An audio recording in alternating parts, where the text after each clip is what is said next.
Vaccination SA, which is my long-term non-for-profit volunteer role. I'm sure you've all seen me before. We've got big booming speakers, thanks to Matt, a volunteer, who's also set up at Parliament House, so that we've also got big booming speakers at Parliament House as well. So the plan here today is for some speeches here, keeping it to about 45 minutes, and then we will gather up the corner and we will march down to Parliament House for some more speakers, and then we can march back through the city along King William and Grenfell Street, so we land back at the park. So it's an awful time for a lot of people as they roll out the mandates increasing, following on from every other part of the country. And there are a lot of people contacting us. There are a lot of people contacting the Informed Choice Network. If you girls are here, you girls and guys are here, I know you're in the crowd. Anyone going to put up their hand for me so people can see? Over here. So they've got some signs. So we're working very hard to resource people who are facing these mandates with some good instruction on how to behave and how to survive in the workplace, as you're asked to provide proof of vaccination status, etc. So really it is very, very important that you reach out. You can email us if you go to AdelaideFreedomRally.com and go to the contacts. We will certainly put you in touch with the Informed Choice Network, who have a website as well and a Facebook page. So I've been hearing from a lot of people who are very, very distressed. Very distressed. This has been going on for a long time with ever increasing penalties. And I said on the promo, you know, this is no longer about a virus. The reason people are having vaccines is not for any purpose to prevent catching a coronavirus or spreading it, because we know that the people who are vaccinated are shedding, spreading and catching and filling hospitals and even dying. When you hear the death rates in the hospitals in our interstate, Victoria and New South Wales, you know, the death toll comes along with double vaccinated, most of them, or a single vaccine. So people aren't lining up for this jab because they think they're going to get some kind of protection. They're being forced to line up in order to keep their jobs. They are lining up because they see some sort of freedom coming at the end of this. And we all know that's a crock of BS. There is no freedom. The reality is the slow creep of taking away your freedoms means that now if somebody tells you you can have 5 people in your house, we think that's some sort of a freedom. Well, it's not. And that's why we're here, and that's why we support each other. We're a beautiful, supportive community. We're a peaceful community. And we're here to spread our message and support each other today. So we have a few speakers here. As I said, we'll keep it shorter. I have got that long-promised electric cattle prod so that I can wind anybody up. But he's not even an laugh. Thank you. So I'm going to keep the schedule today. That's my big plan. Now I'm going to start by introducing our first speaker, Andy. Andy Kelly is a nurse of some 44 years, and he contacted me with some concerns and ideas and actions he wants to share. So I'm going to hand over.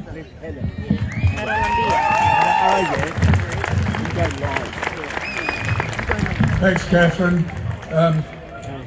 And thanks, guys, for being here. Feel free to come in from the back blocks. Just check that everyone see me. I hope so. You need to adjust your glasses if you can't see me with this jacket on. Anyway, as Catherine said, my name's Andy Kelly. I'm a registered nurse, and I've been a registered nurse for over 44 years. In that time I've been awarded the South Australian Nursing Excellence Award and been nominated 3 times for the Margaret Tobin Award, which is a mental health award. And that's neither here nor there, except that it indicates that I've been around for a while, and at least some people think I was doing a reasonable job for some of that time. But because of the imposed rules by AHPRA, limiting the sort of comment of health professionals that are contrary to current government and media COVID narrative, it is indeed possible that I may well be deregistered sometime after my appearance here today. We'll see. I stopped working in the public hospital system about 8 years ago because of the state government decision to mandate flu vaccine for nurses. This was one of the reasons that I finally stopped working in the community health sector about 3 years ago. These days I try and teach what I believe that I learnt over all those years in the hope that I can help other people whose job it is to care for people. But the ironic experience of this was that after decades of having annual and biannual bad flu infections, once I stopped having the flu injections, I stopped getting the flu. I have not had the flu for years now, or anything like it. Yeah, but it's good. So my area of clinical interest and employment has mainly been in mental health. In that capacity, I've come to respect South Australian Police and been generally impressed with it, the way that they've dealt with many ill and disordered individuals. With very few exceptions, their behaviours have been marked with professionalism and respect. I've been a SAPOL supporter. Can I say something? I am, however, frankly shocked and disgusted by the recorded and documented behaviour of police in other states. I've seen unreasonable and needless and clearly assaultive behaviour. I've seen a force that clearly believes that it is war with any of the population who wish to protest the current government and media narrative and strategies. I'm fearful for us all. I can see that our country has changed forever. Certainly our culture has changed, and I fear it's changed forever. Sadly, I now fear police because I understand that at any political whim, you and I can be treated as the enemy and will be a target for harassment, assault and imprisonment too. We too will be perceived as enemies of the state. The culture I knew and understood is gone. Friends and family are largely gone due to the divisive COVID-related rhetoric and promotional strategies. This both saddens and angers me. Recently, I passed under a bridge at Port Adelaide and saw a huge banner from Beyond Blue, a publicly funded organisation designed to assist those with depression and anxiety. It described and promoted as slick a cap, promoting a cap that says vaxxed, and the description of it says it's slick headwear supporting mental health. Poor. What a disgusting abuse of public funding. What an outright lie. If anything has contributed to the reported increase in mental health concerns amongst Australians, it's the misinformation, the lies, the threats, the community divisiveness and isolation associated with lockdowns and other restrictive practices. I've withdrawn my support for Beyond Blue. If they bend to this corruption, I imagine they're bending to others. I've asked them for transparency. I want to know where their funding comes from and whether its funding sources, primary or secondary, include pharmaceutical or subsidiary companies. I'm pretty sure what I'm going to find.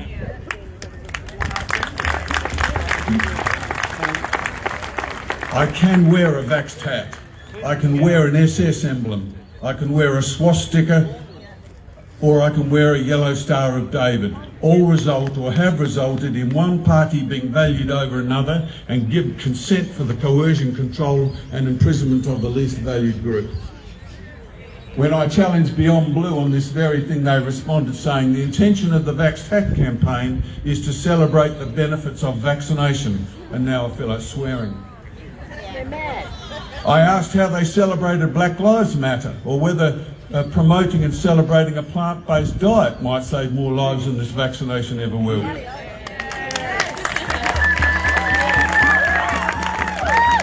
Any nurses here? I know you're out there. Where are you? Come on, stick your hands up. I want to see. Okay. Any other clinicians of any kind? Yeah. Okay. What about dignity at risk? We acknowledge, as clinicians, we were taught that there is risk with any choice. I don't wish to, and I'm not allowed to tie my father to a chair when he wants to walk because I'm frightened that he may fall. If he chooses to walk, he understands that there's a risk in that.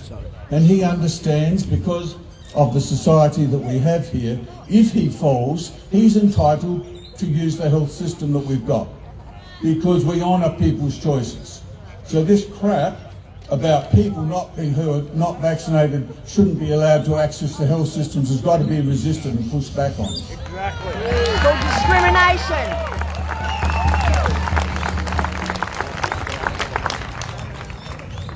If a person eats high fat, high sugar food and becomes obese and develops diabetes or some other health problem, we don't say, oh well, you chose to eat unhealthily so you can't now expect us to help you. We accept that each decision that we make holds risk. Nurses, we used to pride ourselves on our unwillingness to participate in medical trials. Apologies to other clinicians, but I'm a nurse, so I'm talking to nurses. So we used to pride ourselves in our unwillingness to participate in medical trials without ethics approval and guarantees of informed consent. We did this because Nuremberg confronted our parents and our trainers with the fact that it was us who led children to their deaths. It was us who injected prisoners with all sorts of appalling substances under the direction of doctors. It was us who assisted doctors in appallingly painful, disabling and lethal experimental medical procedures. Ring a bell? We swore that we would never again do harm to people at the behest of medical or political or military powers. I resigned 2 weeks ago, in fact, from the Australian Nursing and Midwifery Federation, my union for over 30 years, because they do not support my body, my choice, they do not support freedom of speech, and they do support mandated vaccination with experimental medications. They're sick in the head. Sick in the head. And they do encourage and accept nurses administering these procedures. This is, even though it's not possible for a person to be able to give informed consent, because we don't have enough information for a person to give informed consent. Drug companies have notoriously and repeatedly lied about and overestimated the effects of drugs while minimising or concealing the full impact of known and likely effects. We must pay attention to the history of these companies. We must pay attention to the understanding that the very nature of politicians is that they will lie and that they will use to seek to gain and retain power. We must not be silent in our protests. I admit that I don't know all that is true around COVID. Apparently, equally authoritative scientists and researchers seem to be offering conflicting research, and lies and mistruths abound everywhere. It's really difficult to know at the moment. What I do know is that I do not trust the government or media narrative, because I see restrictive access to information and free speech. I see censorship. I see violent police and now military suppression of opposing views and protest. All on liars, liars. Liars they It are. is all one-sided. I know that drug companies such as Pfizer, Johnson & Johnson, Merck and AstraZeneca, as well as others, are well documented as being untrustworthy. This isn't hidden. This is simple Google will bring this up. These are well known to be untrustworthy, deceitful and criminal organisations who have paid billions of dollars of fines in and out of court, in court and out of court settlement in response to their profit at all cost ethic. Pfizer and JJ alone have paid over $4.5 billion. Pfizer, while advocating for use of its vaccine for children, as of the 8th of this month at least, still had not submitted its data on vaccine use in children to the TGA for evaluation. Federal Health Minister Greg Hunt is reported as urging the company to submit its data as soon as possible. Thank you, Greg. Pfizer admits that it is currently working on a vaccine for the 6 months to 5-year-olds. That is shameful. I feel really sad, maybe even saddest, for those people who are losing their jobs, who are leaving their jobs because of the mandate, but also for those young people who are just finishing off or just finished off qualifications that they're not going to be able to use. The vocations that they saw for themselves and that they studied for are no longer going to be available to them. So that's our nurses, our teachers, our support workers, our OTs, our social workers, our doctors, our psychologists, and all the other people who work in health sectors. In closing, trust yourself when you can't trust anything or anyone else. Despite the many different reasons that are given by us for seeking freedom, stand together, stand peacefully and raise your voice for freedom, and keep raising your voice for freedom until you feel heard. If push comes to shove from police or others, our best strategy is to sit. Just sit together, do not fight, but instead passively resist. Also, abandon the fantasy of trying to get your friends and families to understand. Yeah, abandon that. By now they've chosen their vaccination path, and that makes them unable and unwilling to look, let alone see. Be respectful of their decision and be respectful of yours. The destruction of our relationships is sad, frustrating and painful, but provides opportunity to look elsewhere for human connection. Come to the rallies. Go to the Stand in the Park meeting. And here's a prompt for Karen Green, who runs a Stand in the Park thing every Sunday morning at 10, I always get that wrong. She's up at Fremont Park, we're down at Semaphore. So, and look around, look on Stand in the Park, see if you can find a place that's somewhere near you. Connect with other people who may not share all the same ideas as you, but who are all committed to freedom, the return of freedom. Stay strong, stay together, resist judgment of others and hold out for freedom. My body, my choice. My body, my choice. Thank you, Andy. And of course, these vaccine manufacturers have no liability. They've got no accountability. Everyone's buck passing. People are suffering and there's no one at the end to help or even acknowledge or keep you as a statistic even in this country. Nothing to see here. Nicola, with their new ad, this idea that this is just like every other vaccine. It's gone through all the tests and approval processes. I posted that with, you better sprinkle the fairy dust before you have a look at that, because it's pure fantasy. How can anybody with a neuron to connect to another neuron swallow that and think that there's some merit in what Nicola's saying there? Oh my goodness. They've been doing this forever. The reason people are waking up now with this COVID situation, but they have been doing this forever. They have already kicked kids out of kindy. Students have already lost their courses because they haven't complied with a variety of vaccines that are now mandated for our students and health workers. They've been doing this forever. That's why they're so bold and embrazened, because they think and they know that they can get away with it. Because why wouldn't they? They've been getting away with it forever. Vaccine failure equals a booster dose. Vaccine passport for 2 doses, forget it. You'll be ripping it up within 6 months because you'll need a 3rd one. Now is the time to stand together. Nothing can stop you when you're on the side of truth. And we are on the side of truth.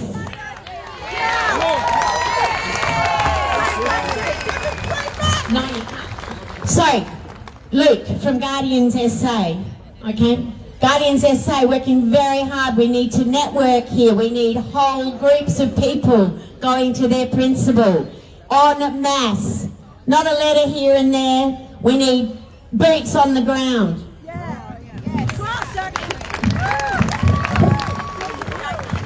Hello, beautiful people of Adelaide. How are we? Well, I'm angry. And I'm scared. And sometimes I feel like I'm going crazy. Is this real? It's a nightmare. It's a nightmare. Like a great Stephen King movie.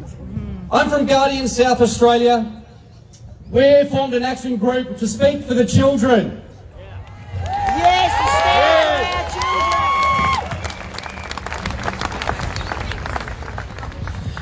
children. We've had a couple of rallies at the Education Department. We've been doing some action, petitioning to the government. We're looking for people to gather, to attend their principals, to make change. Please come and put your name down if you're interested in bringing real change to the principals on the ground. We have been speaking with students. I personally believe that listening to everybody's individual story is going to change and bring this to reality. It's something that the media is not doing. I'd like to read to you briefly one of the impact statements we had from a 14-year-old Year 9 student. Wearing masks is breaking our self-esteem. We feel like we don't have any choice on what we want for our own body, and the amount of depression and anxiety increased in my friends has been so unfair. We shouldn't have to deal with this. We should have a choice on what is right for our body.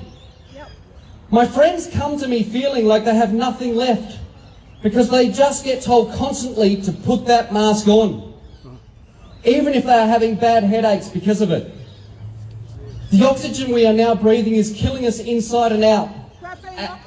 And I've had enough. Child abuse. This is unfair to us teenagers. We can't live our lives our way, and instead we have to focus on the air we are breathing because it could be dangerous. So now I'm taking a stand to say no. I've had enough, and it's affecting us more than any virus could. It's killing our self-belief and self-esteem, and we can never be successful if this doesn't stop.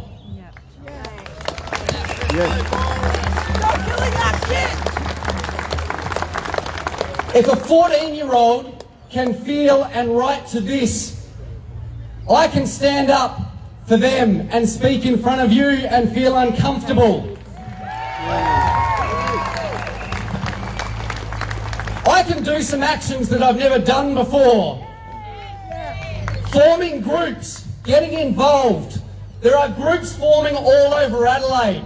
Whatever your passion is, step into it.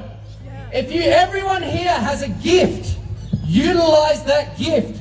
Whether it be music, writing, the arts. Bring the stories forward. Be heard. It is time to stand up for our children.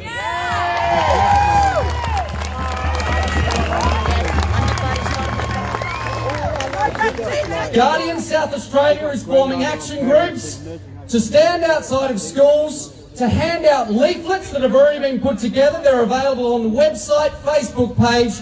First of all, about wearing masks, which there is no legislation or direction for. It is only a recommendation, is being mandated by the schools only.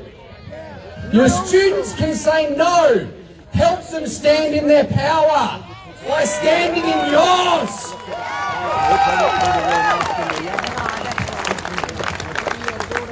You may have seen that the next target is vaccines on kids in schools. 20 schools have been announced. Child abuse. Child abuse. Child abuse. We are looking for people to take action to hand out flyers to educate students on the vaccines outside of schools. This is completely legal activity. You will not get in trouble for this. Please join an action group. Sign up. Look for the man holding this. You can be. This man will help us to be coached, to speak to principals. I've never spoken to a principal before in my life. Only at school when I was in trouble. My daughter can stand up at school and say she's not wearing a mask. I can stand up and speak to the principal.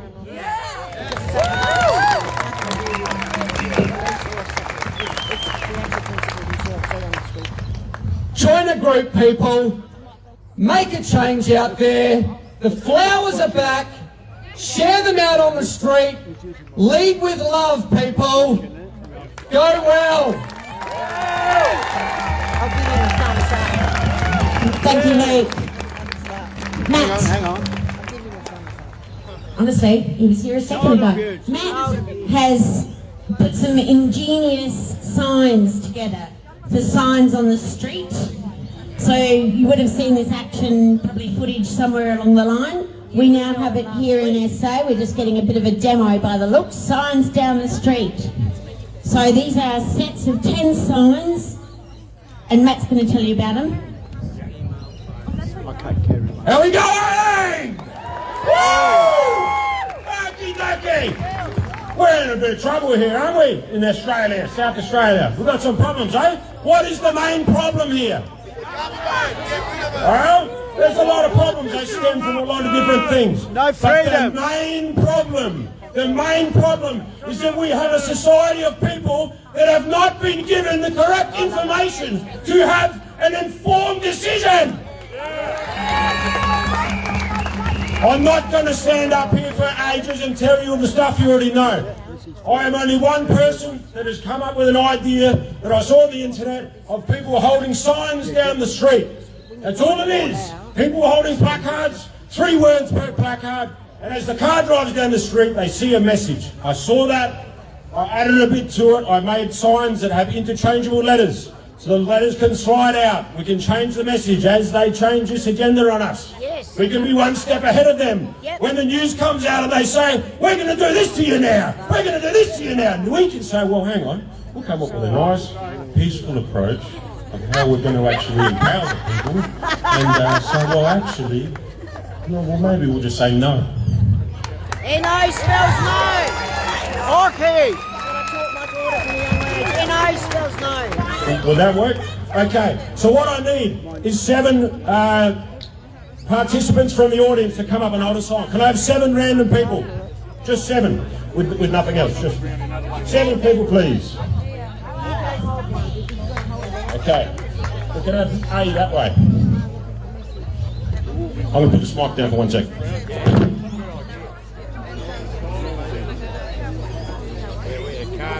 Big sentence. You know how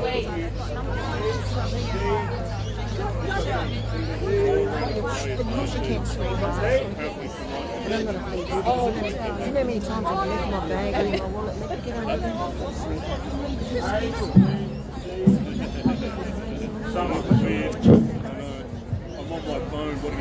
Okay, get it together, guys.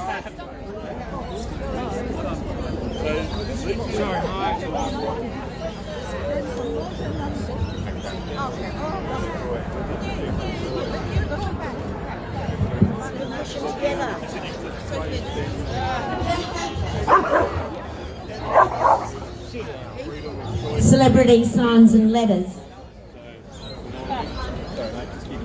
My apologies, mate. Sorry about that, that should have been more guys. Okay, this is basically the idea that if we can all have groups of people that can rock up on the side of the road, we can make up messages, we can send them to the people. If you guys think this is a good idea, please see our signs on the street. Linda up here, she's one of our coordinators. She'll be walking around with collecting donations and names for people that are interested in helping us with this idea. We will be a bit more organised than what we just did. Sorry about that. Question.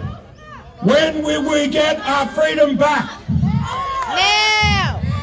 Now! Now! Question mark.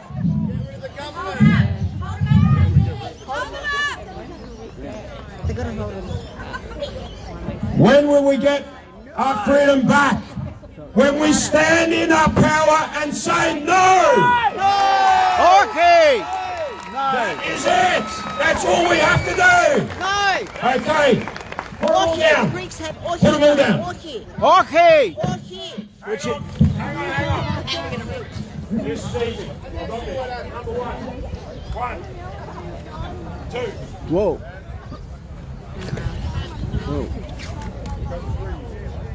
Okay. So you need to see Linda or Matt and sign up. We want to get these signs out north, south, east and west. Matt, I'm going to wind you up. Alan is coming to speak.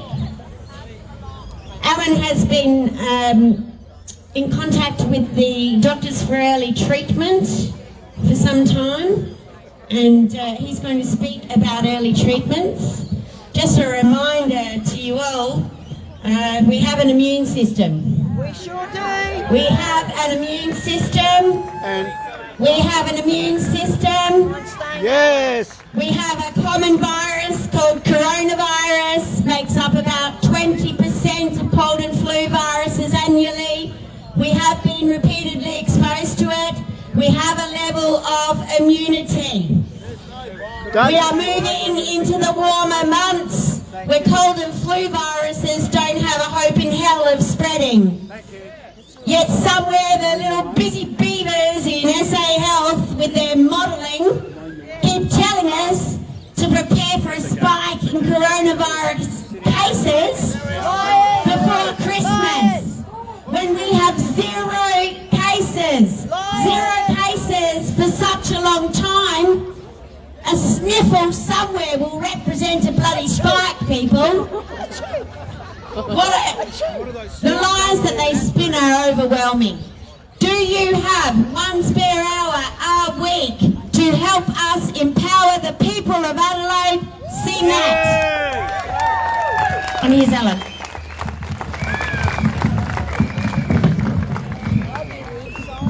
Hello everyone, it's a great honor to be speaking to you guys today. Congratulate yourselves for taking the time to come out and show solidarity. It's encouraging to see you all here, and now more than ever, we need each other. So I'm from Canada originally. Canada is currently under the rule of a tyrant by the name of Justin Trudeau. But it doesn't matter who's in power right now, because they're all acting the same. They're all on the Pfizer payroll. I'm very proud to call Australia my home, but however, I am very ashamed of the actions of this government. I became involved with a network of doctors across Australia who were prescribing the dreaded ivermectin. Did you know the TGA banned ivermectin 4 weeks ago? A diabolical decision for a drug with a long and an amazing safety history. We know it is highly effective in the treatment of COVID. I believe there's no greater success story for ivermectin than in the Indian state of Uttar Pradesh. 250 million people, yet only 23,000 deaths. At 20% fully vaccinated, why is this?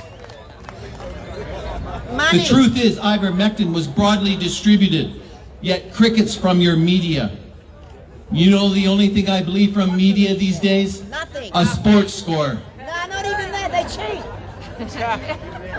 I feel sorry for some media people. You probably started your careers with the best of intentions. It must be soul destroying to find out you're just a foot soldier in a big propaganda machine. Criminals. We know the media are muzzled on many issues. Early treatment is one, and ivermectin vaccine injury is another. Our politicians are given a free pass while they impose nonsensical mandates. COVID-free Australia, yet we're told by Stephen and Nicola to wear masks. No dancing, no singing. Pubs and clubs reduce capacities. This is destroying livelihoods and businesses. They are fear merchants. They lower our vibration and cause despair within our own electorates.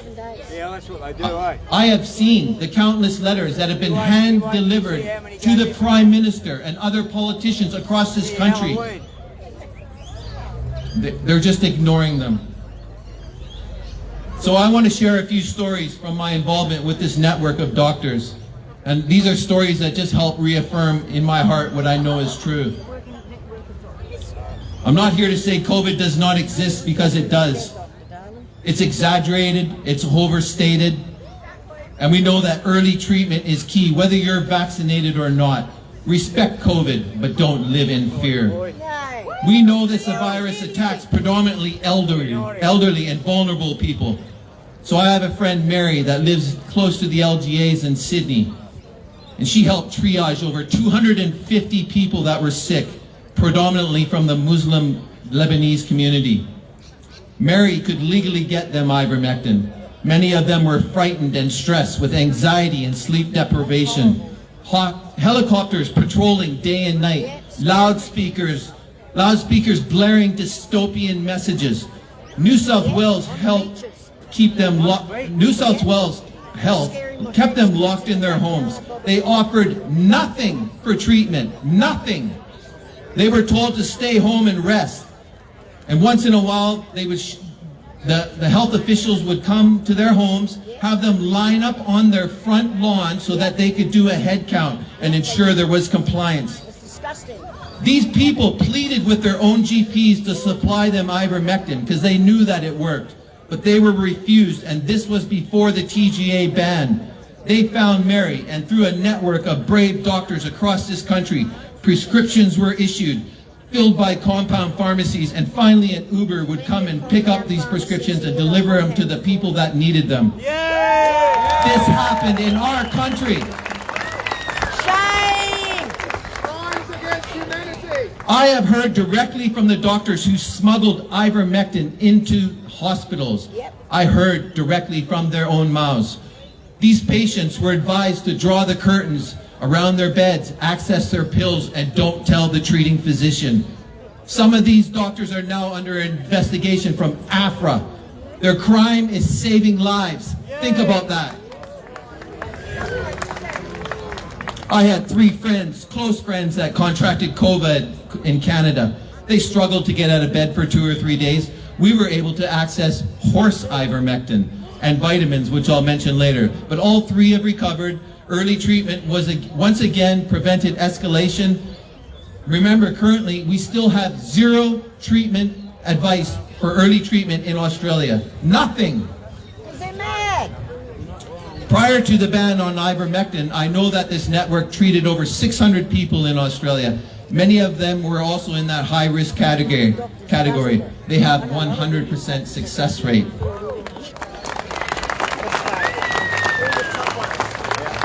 I have an email from a leading scientist at the Doherty Institute. In this email, he states he believes ivermectin works. He says the evidence is overwhelming, and he suspects the suppression is due to big pharma. There's more to this story, but I'm unable to share the details with you, including his name. Oops, gender spoiler. Amazingly now, this new pill, Molnupiravir, it's the red pill by Merck. Okay, so the same people that used to have the patent on ivermectin, Australia has ordered 300,000 doses at $700 a pop, based on one study. One study. That's $210 million, and for that amount of money, we could have treated the entire country prophylactically with ivermectin 3 times over. Shame on our government. Shame. Now, for those of you who have been coerced to take the jab, my heart aches for you. It truly does. All I can suggest is delay, and stay strong. Surround yourself with like-minded people. You are not alone. There may be financial pain. Search your inner self, as you may find that living a simpler life will be more fulfilling. We have become such a shallow society. Our value system has been turned on end. I believe all these distractions like phones, electronic devices, and video gaming are designed to break our spiritual connection to the planet. And it is through that bond that we connect with our Creator. Love your neighbor, the Bible says, not dob them in like our politicians are telling you to do.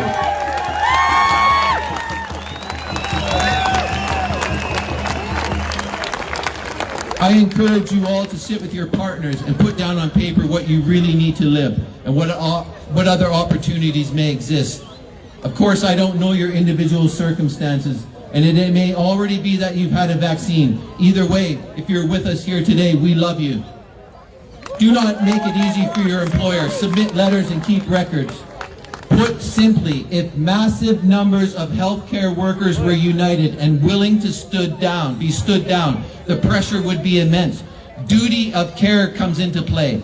And if the public are at risk, they would have no choice but to retract those mandates. And that same principle applies to the police, the fire departments, their teachers, our aviation and construction industries.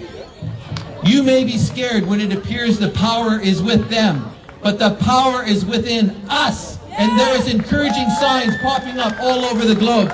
Through people power, mandates have been rolled back. be strong. There's a Telegram page, #UniteNow. I encourage you to go look at it. Now, just finally, I just want to say, so Professor Ian Brighthope believes that elevating your vitamin D levels to 150 nanomoles per milliliter alone would stave off most virus. This equates to around 10,000 IUs per day. So I encourage you all to go to your local health food stores and stock up on the following items I'm about to tell you. Don't go to Chemist Warehouse. Don't go to Woolies. There are many good health food stores across Adelaide that are run by knowledgeable and friendly staff. Research shows that the following items are very effective in managing COVID. Vitamin D, C, zinc, and quercetin. Steam daily with essential oils if you're infected. That's upon if you were positive. And use like the oils like eucalyptus and thieves oil. 4 to 5 drops of 1% iodine solution in the nose will help reduce your viral load and help arrest the spread. Gargle several times a day. Please go see your GPs and have confronting conversations with them. They are key in this fight, and we need to shake them up and break their fear.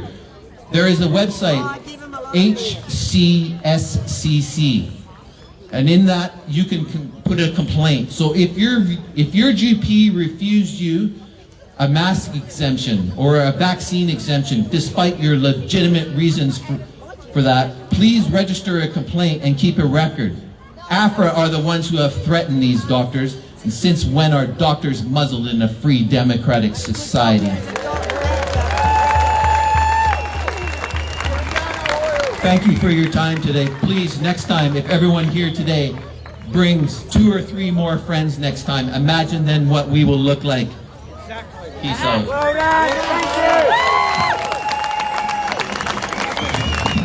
Right, thanks, Alan. You can't talk to me while I'm talking. It's the thing.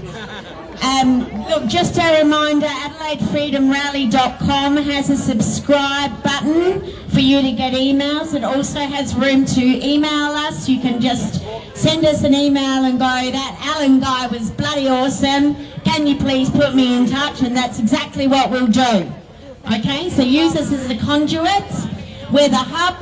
We're networking with everybody as far as we possibly can. If you have an event coming up in your area, if you want to go organise a park or a meeting place and go, hey, I'm in Modbury or whatever, and we want to be here on this day, if you want to connect with like-minded people for mutual support and action, okay, you send us an email. We will put that out to the list and we will direct people to you. So that's our role. We're a hub. We've got one more speaker and then we'll be marching. I know I said 12:45, but I'm doing better than 1:30. Leanne has had some t-shirts printed that simply say hold the line, and they're over here at our table. We've also got our regular badges, the love hearts symbolising that you know what you're doing in this world. The mask exemption badges, no vaccine passports, etc. So over to Ammon, and then we will gather up the corner and march to Parliament House.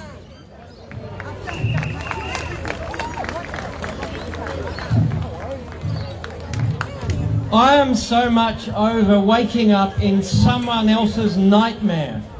Right? Do we all feel the same way? We didn't do this. Someone else did this. We can create our own reality when we wake up in the morning. Now, this is the thing. We have to look at history to see how often this has happened before. How many of you are aware that last November here in South Australia, for the first time, the Holocaust Museum opened? How many know that? Right? It's right here under our nose. History is giving us signals. It should be renamed a Holocaust Museum because we're in the midst of another one right now, correct? Now I'm going to talk about Israel. I was speaking to a man, his name's David, the other day.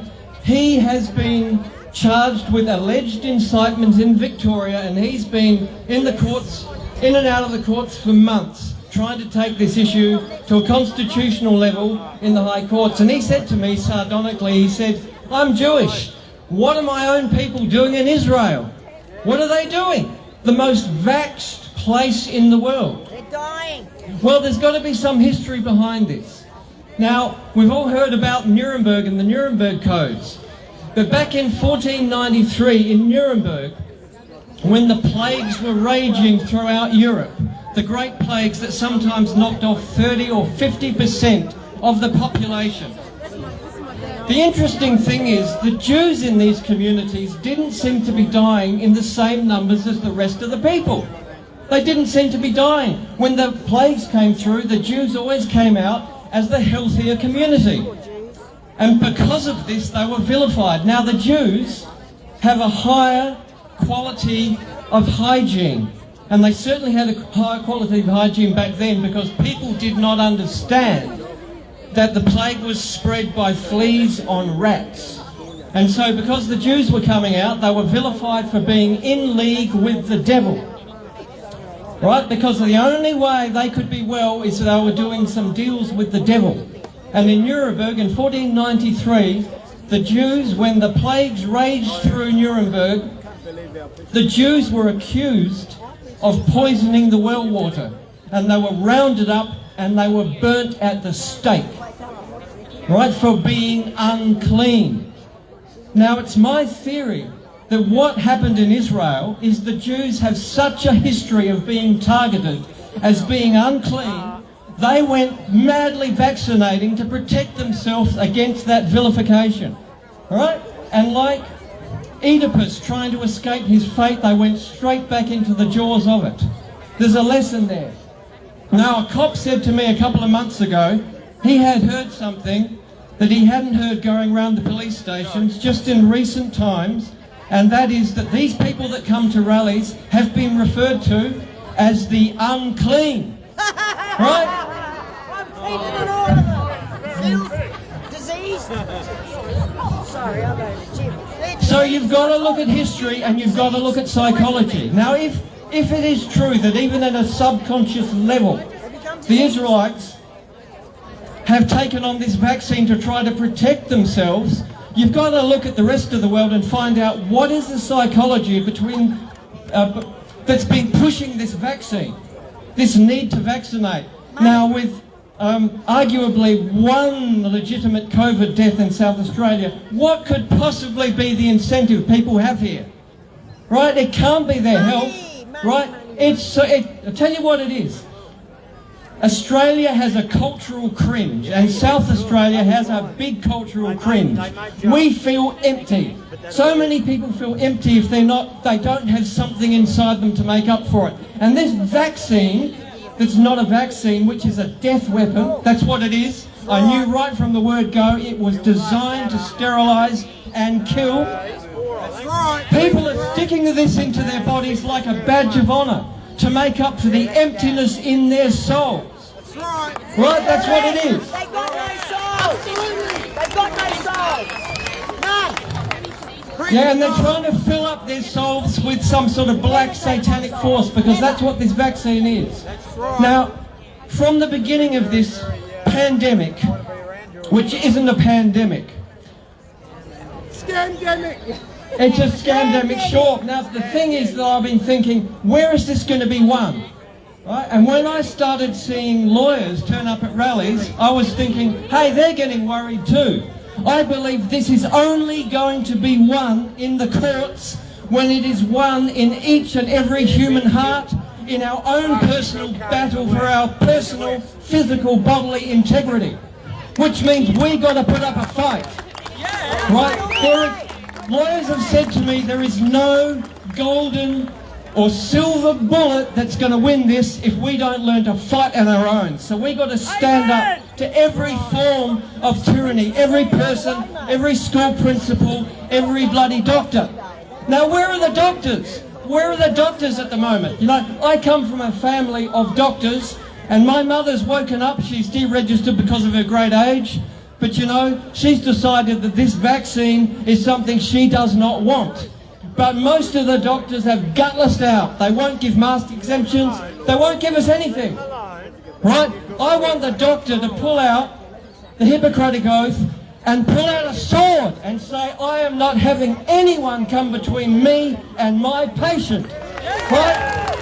But instead, most of the doctors are just a bunch of pussy field mice, right, with loose bowels. Oh, I'm frightened of getting deregistered, pass me a bedpan. Right, that's what they are. I'm sick of it. We need a new paradigm. And I was speaking to a woman just at the beginning of this rally, and she said, we need to create a new religion. But we're already creating it. We're already here. This is the beginning of our new religion. And we need a new narrative, right? And I don't want to hear people saying, well, I have to take the vaccine at least if I sacrifice myself for my family. No. You need to live too, right? We've got to get rid of this deathless mentality, because this is a global death cult. That's right. Right? Exactly. So what we need is a new narrative, and perhaps some of that narrative can be explained in the title of this little book. It is called The Common Sense of Physical Immortality. Right? If you can't beat them, you outlive them. Let's make a pledge to outlive Scott Morrison, to outlive Greg Hunt, to outlive Nicola Spurrier, and outlive her spike protein hairstyle.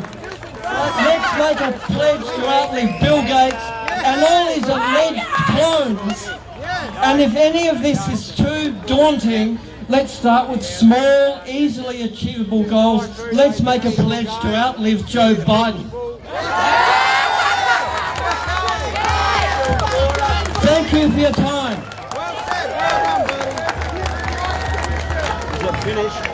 Gee, thanks, Alan. Alrighty, just before we move to the corner to start our march, I just want to say I've just had a word backstage here with a person from SA Health who's in a HR position with SA Health, and she wants everybody to know that you are not alone. She's obviously in quite a unique position because that's where the buck stops. You might get some sort of temporary exemption, but then Nicola has to give it the bloody tick. So this woman knows what's going on, and she says there are literally thousands of you. Thousands! When our hospitals are already stretched to the absolute limit because they are full of vaccine reactions. Right, on that note, we're going to take our protest to the streets, starting in the top corner. SAPOL, as you know, keep us safe on the streets. One direction, stay behind the front vehicle.